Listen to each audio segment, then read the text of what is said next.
Remember Saturday mornings with cereal, watching a radioactive lizard become a superhero? This Hanna-Barbera cartoon lasted just 13 episodes.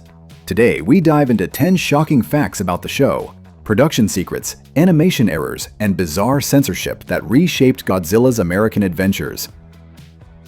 This island is solid as a rock. We've never had so much as a... Number 10. The Puppy Dog Rule. Ever wonder why this Godzilla seemed so gentle? NBC's Standards and Practices Department legally banned the King of Monsters from acting like a monster. He couldn't step on cars, crush buildings, or directly harm people. Network censors essentially turned a 300-foot destroyer of cities into a giant rescue dog. Imagine hiring a lion to guard your house, then making him wear mittens and a muzzle. The creators had to choreograph every fight scene around these restrictions, forcing Godzilla to carefully nudge threats away or pick up the Calico like a retriever fetching a tennis ball. This wasn't just toning down violence, this was neutering the entire concept of kaiju. The result was a version of Godzilla who felt more like Lassie than a radioactive force of nature. But somehow, that gentle giant still won our hearts every Saturday morning. But this is Alaska. That volcano's been dormant for millions of years. Not anymore, look! Number 9. Dr. Quinn Darien the Brains. Captain Majors piloted the ship, but one crew member actually ran the show. Dr. Quinn Darien was the intellectual powerhouse who commanded both the research missions and the monster himself. Depicted in her signature jumpsuit with confidence that rarely appeared in 70s cartoons, she represented something quietly revolutionary for Saturday morning TV. While most animated women of that era were damsels or sidekicks, Quinn analyzed data, made strategic calls, and earned respect from every character on screen. She even had authority over the Godzilla signal, making her essentially the most powerful person in the Pacific. For kids watching, she proved scientists could be cool, and that brains beat brawn, even when you have a kaiju on speed dial. Her character design became iconic too, with that practical jumpsuit and no-nonsense attitude making her feel like she actually belonged on a research vessel instead of being there for decoration. That's a 10-point landing! And a wet one! Number 8. The Calico, the real hero. Forget Godzilla for a second. Let's talk about that incredible ship. The Calico was a futuristic hydrofoil research vessel that looked like someone crossed a yacht with a spaceship. It featured a detachable bathysphere for underwater exploration, a helicopter landing pad on the bow, and enough high-tech equipment to make Jacques Cousteau jealous. This wasn't just background scenery. The Calico was one of the coolest home bases in Hanna-Barbera history, rivaling the Mystery Machine and the Galaxy Garrison combined. Every kid wanted a toy version, though sadly, it never got the merchandising push it deserved. The ship represented adventure, exploration, and the promise that science could take you anywhere, even to the bottom of the ocean where giant monsters sleep. That sleek white hull cutting through the waves became as much a part of the show's identity as Godzilla himself. The mobile headquarters that made every mission feel like a real expedition into the unknown. I've been sailing since I was a boy, and this is the first time I've ever felt seasick. Number 7. The voice of Lurch. Those iconic Godzilla roars carried a very familiar echo from another classic show. Ted Cassidy, the towering actor who played Lurch in The Addams Family, provided every growl, screech, and bellow for the animated kaiju.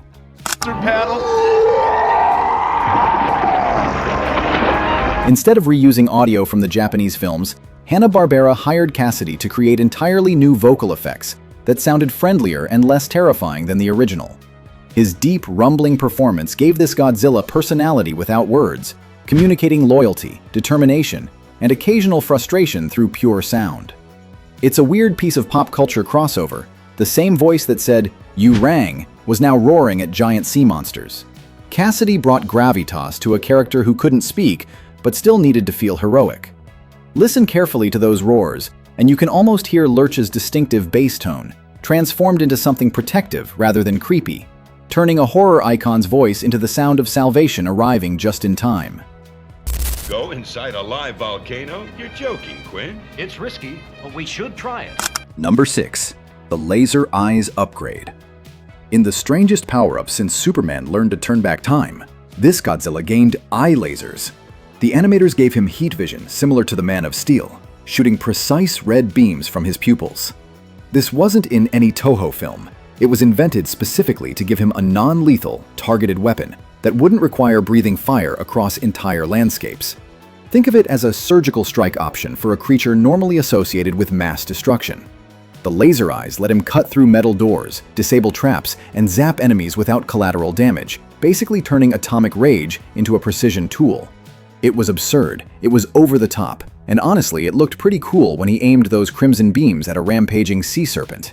The animators could make those red lines zip across the screen with minimal effort, creating dynamic action sequences that probably saved the studio thousands in animation costs, while giving Godzilla a signature move that felt uniquely his own in this cartoon universe. You can actually talk to him? Well, sort of. It's more kind of just knowing what he's thinking most of the time. Number 5. The missing atomic breath. Speaking of his signature weapon, the network also defanged his most iconic attack. Godzilla's terrifying atomic breath was officially downgraded to simple fire breath to avoid nuclear connotations. The original films had weaponized the horror of atomic warfare. This cartoon sanitized that trauma into something closer to a dragon's party trick.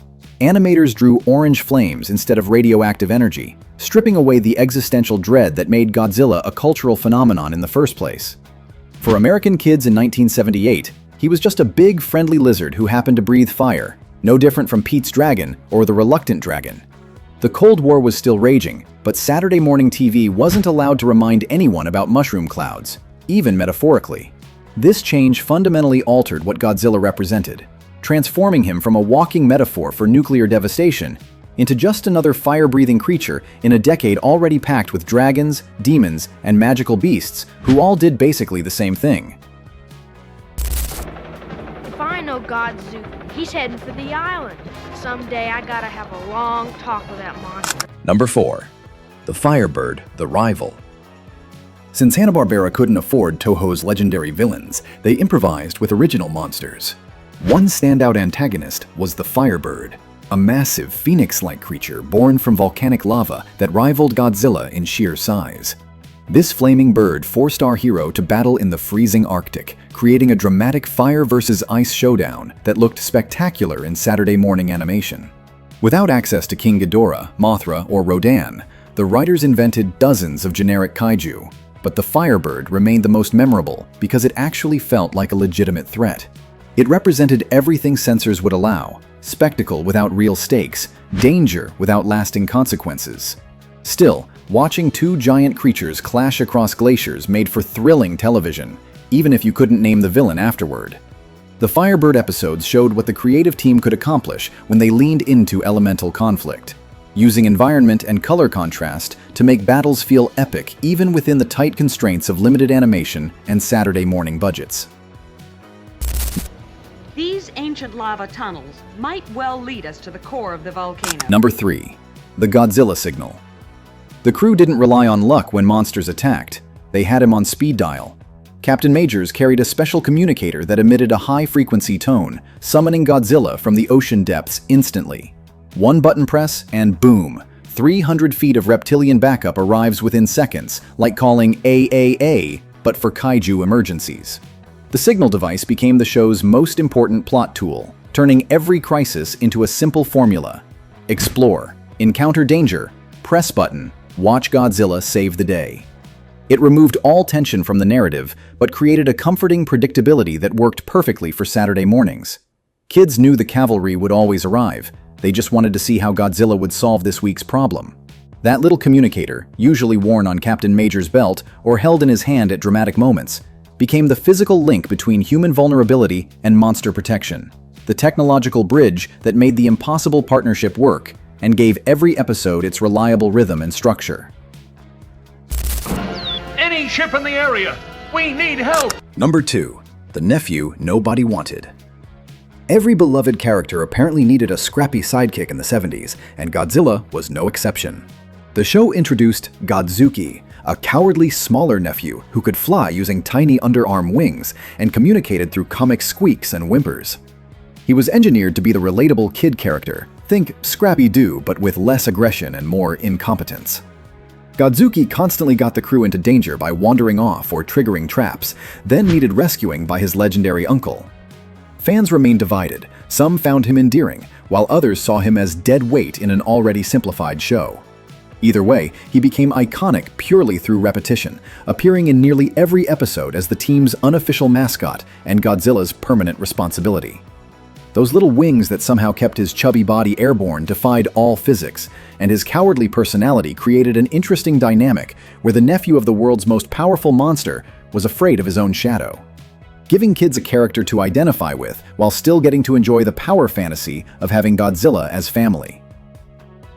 Well, looks like we've stepped out of the frying pan into the fire. Number 1. The impossible sizing.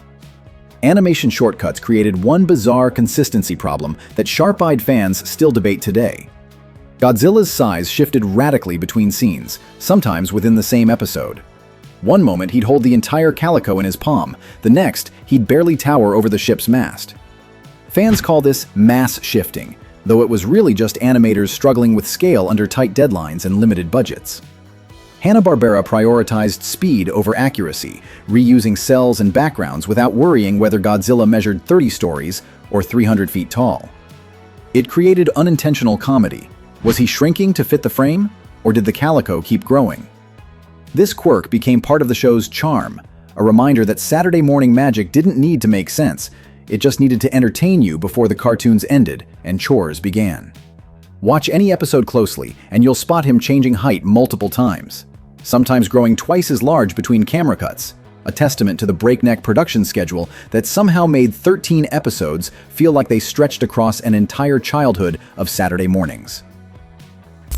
We're getting close to the core of the volcano, Brock. I'd say we're too close already. Bonus fact: the intro narration. Before we go, let's resurrect that opening that still echoes in millions of memories. The narrator's voice boomed, "Up from the depths, 30 stories high, breathing fire, his head in the sky." This catchy rhyme established the entire tone: epic adventure instead of monster horror, heroism instead of destruction. Those words primed you for excitement, promising that this Godzilla would protect, not terrorize. For kids in 1978, that intro meant Saturday morning had officially started. Decades later, fans can still recite it word for word, proof that even a heavily censored cartoon could burn itself into pop culture forever through sheer repetition and genuine affection. That opening narration was pure hype, building anticipation in just a few seconds before launching into the theme song, creating a Pavlovian response where those words alone could transport you back to pajamas, cereal bowls, and the simple joy of watching your favorite giant monster save the day one more time. There you have it, 10 wild facts about the cartoon that transformed the King of Monsters into America's favorite radioactive lifeguard. From laser eyes to cowardly nephews, from puppy dog restrictions to impossible sizing, this show was gloriously weird and completely unforgettable. Until next time, keep your communicator charged and your monsters friendly. Up from the depths, indeed.